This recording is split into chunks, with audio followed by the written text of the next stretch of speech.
असम में भूकटाओं की समस्या के स्थायी समाधान को लेकर डिब्रूगढ़ जिला पुस्तकालय भवन में नागरिकों की एक सभा आयोजित की गई। सभा से सरकार से जल्द वैज्ञानिक तरीके से स्थायी कदम उठाने की मांग की गई है और मानसून में डिब्रूगढ़ शहर में लैंडस्लाइड का खतरा बढ़ रहा है। कार्यक्रम में उपस्थित लोगों ने कहा कि भूकटाव रोकने की मांग कई सालों से की जा रही है, लेकिन अभी तक कोई स्थायी समाधान नहीं मिला है। उन्होंने एक वैज्ञानिक तरीके से लंबे समय से प्लान की मांग करते हुए कहा कि कुछ समय के उपायों को से समस्या का समाधान नहीं हो सकता है। स्पीकर्स ने आगे कहा कि कटाव सिर्फ नदी किनारे के लोगों की समस्या नहीं, ये पूरे डिब्रूगढ़ शहर खेती की जमीन, घर और लोगों के भविष्य से जुड़ा है। इसलिए केंद्र और राज्य सरकारों के साथ साथ स्थानीय लोगों के प्रतिनिधियों से इस बारे में पहले कार्रवाई करने की अपील की जाती है। मीटिंग के बाद यूनिटी फोरम ने सरकार से जल्द पक्के समाधान के लिए असरदार कदम उठाने की अपील की। उन्होंने ऐसा न करने पर एक मजबूत जन आंदोलन शुरू करने की भी धमकी दी। डिब्रूगढ़ में कटाव की समस्या अब सिर्फ पर्यावरण का मुद्दा नहीं है, बल्कि हजारों लोगों की जिंदगी और रोजी रोटी से जुड़ी है। सरकार इस मांग पर क्या जवाब देती है, देखना बाकी है। डिब्रूगढ़ से कैमरा पर्सन मुन्ना घटवाल के साथ अरुण जैन की रिपोर्ट। প্ৰাক্তন অসমৰ মুখ্যমন্ত্ৰী বৰ্তমান কেন্দ্ৰীয় মন্ত্ৰী ডাঙৰীয়াক আমি তেখেতৰ গৃহত গৈ আমাৰ সতীৰ্থসকলে এখন নিমন্ত্ৰণী চিঠি দিছিল। তেখেতে সময় থাকোঁতে সময় যদি পাওঁ তেওঁ আহিম বুলি কৈছিল আৰু আমি ইতিমধ্যে জানিব পাৰিছোঁ যে তেখেতে ডিব্ৰুগড়ত আছেহি। আজি ডিব্ৰুগড় আটাইতকৈ ডাঙৰ সমস্যা, ডিব্ৰুগড়বাসীৰ কাৰণে আটাইতকৈ ডাঙৰ সমস্যা, আমাৰ ডিব্ৰুগড়খনৰ কাৰণে আটাইতকৈ ডাঙৰ সমস্যা, আমাৰ সপোনৰ ডিব্ৰুগড়ৰ কাৰণে আটাইতকৈ ডাঙৰ সমস্যা। ডিব্ৰুগড় মহানগৰখন ব্ৰহ্মপুত্ৰত যাওঁ অৱস্থা, থৈয়া নথৈ অৱস্থা।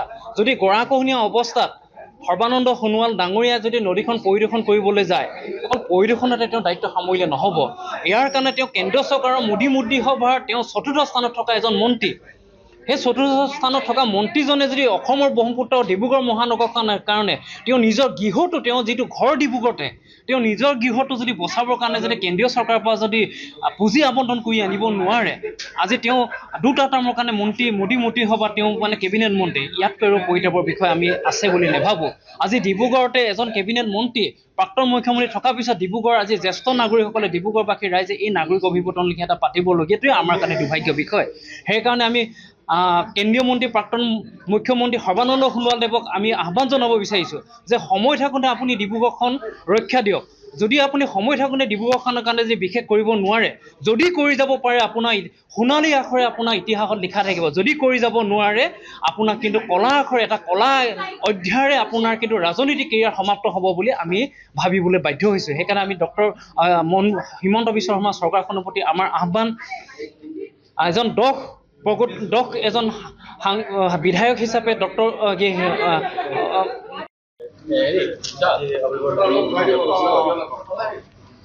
আমি জাতীয় যৌথ মঞ্চ অসমে ডিব্ৰুগড় বিশিষ্ট নাগৰিকসকলক লৈ আজি এক অভিৱৰ্তন আমি ইয়াতে আয়োজন কৰা হৈছিল। বিষয় আছিল ব্ৰহ্মপুত্ৰ নদীৰ যি গৰাখহনীয়া অদ্যপি আমাৰ ডিব্ৰুগড়কে প্ৰমুখ কৰি বিভিন্ন ঠাইত অব্যাহত আছে। এই গৰাখহনীয়া সমস্যাটো সমাধান কৰিবৰ কাৰণে চৰকাৰে যেনেধৰণৰ ব্যৱস্থা গ্ৰহণ কৰি আহিছে, এই ব্যৱস্থাই ফলপ্ৰসূ আচলতে হোৱা নাই। ইয়াৰ জৰিয়তে আমাৰ এই সমস্যাটো স্থায়ীভাৱে সমাধান কৰাৰ ক্ষেত্ৰত চৰকাৰ আজিলৈকে সফল হ'ব পৰা নাই। গতিকে এই কথাখিনি আমি আলোচনা কৰিবৰ কাৰণে আৰু ব্ৰহ্মপুত্ৰ নদীৰ খহনীয়াৰ পৰা কেনেকৈ আমি ডিব্ৰুগড়খনক ৰক্ষা কৰিব পাৰোঁ, এই কথাবিলাক বিস্তৃতভাৱে আলোচনা কৰিবৰ কাৰণে আজি এই অভিৱৰ্তন আয়োজন কৰা হৈছিল। আমি নদী বিশেষজ্ঞ হিচাপে খ্যাত ডক্টৰ যোগেন শৰ্মা ছাৰক আমি ইয়ালৈ আমন্ত্ৰণ জনাইছোঁ। ইতিমধ্যে তেখেত আহি আমাৰ মাজত উপস্থিত হৈছেহি। গতিকে আমি এই কথাবিলাক ইয়াতে আলোচনা কৰিম আৰু আলোচনা কৰাৰ অন্তত আমাৰ ইয়াত যিকেইটা সিদ্ধান্ত আমাৰ ইয়াতে আজি অভিৱৰ্তনে আমাক দিব, যিকেইটা প্ৰস্তাৱ আমাক দিব, এই প্ৰস্তাৱসমূহ আমি কাৰ্যকৰী কৰিবৰ কাৰণে জাতীয় যৌথ মঞ্চই আমি আগবাঢ়ি আহিম। আৰু ইতিমধ্যে ইয়াতে এটা কথা আমাক পৰামৰ্শ ইতিমধ্যে আহিছে যে এই ক্ষেত্ৰত আমাৰ এখন নদী সুৰক্ষা সমিতি নামৰ এখন সমিতি গোট কৰোঁ, অলপ সময় পিছত ইয়াতে গঠন হ'ব ডিব্ৰুগড় বিশিষ্ট নাগৰিকসকলক লৈ।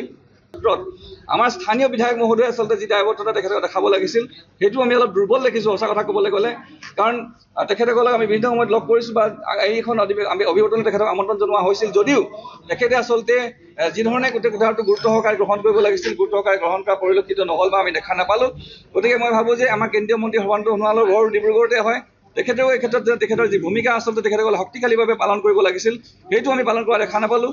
গতিকে আমি ৰাইজ হিচাপে বা আমি স্থানীয় দল সংগঠন হিচাপে বা আমাৰ ডিব্ৰুগড়ৰ বিশিষ্ট নাগৰিক সমাজ হিচাপে আমি সকলোৱে মিলি বা ডিব্ৰুগড় আপোনালোকে সমূহ সাংবাদিক বন্ধুসকলৰ সৈতে আমি একেলগে মিলি এই সমস্যাটো সমাধান কৰিবৰ কাৰণে একেলগে আগবাঢ়িব লাগিব।